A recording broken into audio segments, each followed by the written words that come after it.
Hallo,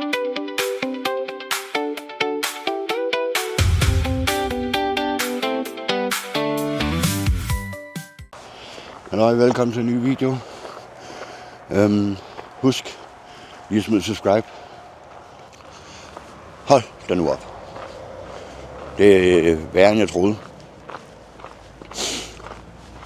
Da jeg flyttede herfra, der mener jeg ikke, de var gået i gang med at rive ned ude på Motalavej. Det lå i planerne, også fordi det var en del af den der ghettopakke dengang.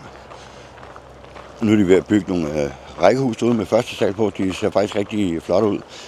Jeg skal nok lige se, om jeg ikke kommer den vej forbi og få lavet noget video på et tidspunkt nede ved Lidl. Der er butikker, der har flyttet rundt tanken på Ørnevej, butikken. Der var en 7-Eleven, den er lukket. Cykelcenter, som lå lige efter Korsør Bilhus, er lukket. Der ligger noget Netto-lær nu. XL-byg. Den ligger der, hvor Dansk Outlet den lå nu, nede på Motalavej. Lige efter Jysk Sengetøjslær. Ja, værtshusene er lukket. Jeg tror kun, der er 3 steder, du for eksempel kan spille billard i Korsør. Der er kun et sted på Halsgårdsiden, hvor jeg pt. Er, og det er noget, der bare hedder Bodegaen. Det er tidligere Halsgård Bodega. Sport 12 er jo lukket. Det vidste jeg faktisk heller ikke engang, og der er folk, der siger, at det er 3-4, måske 5 år siden, den er lukket. Så har vi selvfølgelig Torbodegaen, som nok er det eneste og det sidste brune værtshus, der er i Korsør. For den gang af. Og så er der Bæregården. De er også billard. Jeg tror faktisk ikke, der er andre steder i Korsør, du kan spille billard. Alt ude på Linje Allé og derudaf, det er jo lukket. Zanzibar, den lukkede for rigtig mange år siden også. Den lukkede, mens jeg stadig boede i Danmark. Jamen, så er der bare ikke noget. Det eneste, der er ja, alle de er jo selvfølgelig også lukket. Men ellers, Brugsen er lukket. Ellers har vi vores Nettoer. Vi har vores 2 Rema 1000, 2 Nettoer, Føtex, Lidl og min købmand. Og jeg undskylder lige, hvis jeg har glemt nogen, men ellers er det fandme kun de der pizzerier der har overlevet. Altså Halsgård Gågade, den synes jeg godt nok er død. Gågaden inde i byen, Algade, den var godt nok også død i lørdags. Og i lørdags, da jeg var derinde med en kammerat, der må jeg indrømme, at på en lørdag, der plejer der at være lidt mere liv derinde. Og som jeg sagde tidligere, det var der bare ikke. Det var dødt, og det var ved 1:30-2-tiden. Der skete heller ikke en hyldende dyt over ved arkaden, hvor i øvrigt apoteket rykker ind i. Ja, men jeg havde ikke en kamera med den dag, og det var sådan set lidt med vilje, fordi vi skulle egentlig bare ud og hygge os. Have et par øl. Spille lidt billard. Det blev så godt nok til en hel dags forestilling, hvilket vi ikke helt havde planlagt, men sådan blev det. Men okay, ikke helt havde planlagt, det ved jeg ikke, fordi vi havde ikke nogen planer. Vi tog det, som det kom. Men altså, kæft, den er blevet død, byen.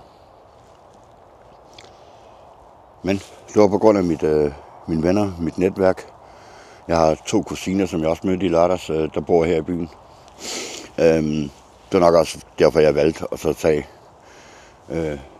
Korsør by og få min adresse og alt det der her. Jamen det var udelukkende derfor, at jeg egentlig, lad os prøve at gå den her vej, egentlig kom tilbage til, at det blev Korsør. Ja. Men som jeg sagde, flueben ved min adresse, den er godkendt. Jeg har sendt alle oplysninger ind til banken, angående, eller ikke angående, men jo angående for at få en ny konto. De skulle bruge så mange oplysninger, og det ene og det andet, på grund af, som jeg sagde, hvidvaskningsloven. En flueben med den venter bare lige på, om bliver godkendt. Det gør den formentlig i dag eller i morgen, vil jeg tænke på. Eller vil jeg tro på. Så det går fremad, men det er jo det offentlige, meget af det lige her i starten, det er det offentlige. Så det tager sin tid, selvom de siger, at det skal jo gå hurtigere, fordi det er elektronisk meget af det. Men det er sgu ikke bare lige sådan åbenbart, når du så er flyttet hjem fra udlandet. Eller skal have en adresse, efter du har boet i udlandet. Eller det er sgu ikke lige. Og det var også noget med. Jeg kunne jo selvfølgelig ikke skifte min adresse online. Hvad for en vej skal jeg her? Jeg går lige ud. Jeg kunne selvfølgelig ikke skifte min adresse online, da det er fra udlandet til Danmark. Det havde jo været noget andet, hvis det var Danmark til Danmark. Det gik. Så det var dejligt nok, at der er styr på den. Den blev godkendt i går. Der gik lidt over en uge. Og det ved jeg sgu egentlig ikke rigtigt om. Jeg synes, det er en færre tid, eller hvad man skal sige, fordi det er jo nok begrænset, hvor mange der flytter hjem fra udlandet. Får en ny adresse i Danmark, når de har været i udlandet. Men det med adressen, det er jo selv klart, at man skal have en ny dansk adresse. At det skal ske personligt fremmøde. Og jeg kan godt komme ud. Der er de første ting, er der kommet styr på. Eller det kommer der. Det er jeg sgu ikke så nervøs for. Men indtil næste weekend. Hold nu din kæft.